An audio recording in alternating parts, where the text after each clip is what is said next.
the issue of ISIS is there, and the ulama do need to treat it. I do feel that in order to tackle it, we need to reclaim traditional Islam.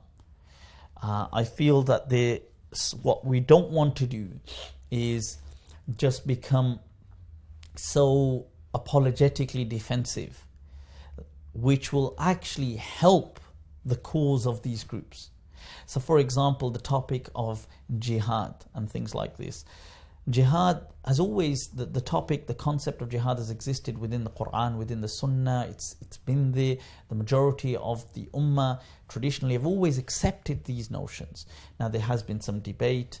Usually most of the Ummah, historically, the scholarship, from what they've interpreted from the Quran and Sunnah, is that jihad was served and utilized by the Muslim empires offensively as well, where it was strategic to do so. Historically, they did do these type of things.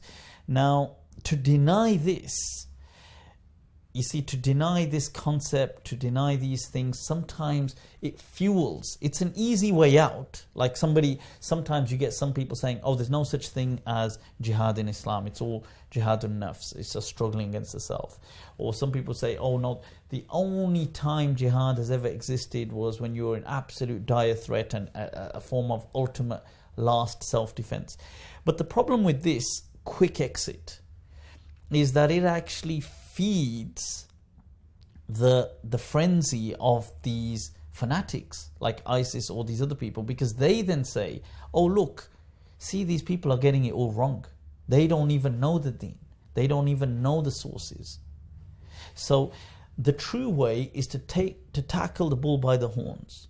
You take true ownership. You appropriate it. That yes, these things have existed. Yes, they are within Islam. But however, they have a context to them, they have conditions to them, they have it's not just something that is just used at the whims and desires of anybody, but it's like any type of you'd say any type of civilization has had its military aspect.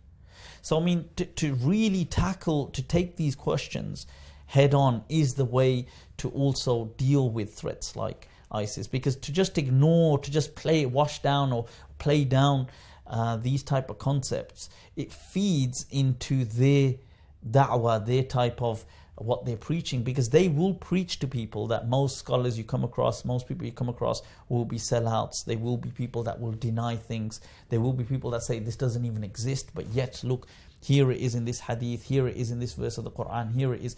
So if you just speak that rhetoric, you won't even be listened to by people who are maybe or who find the appeal of radical groups like ISIS appealing. So I think, may Allah give us tawfiq to really reclaim traditional Islam. And to really help and aid the spread of the true harmonious message of this thing.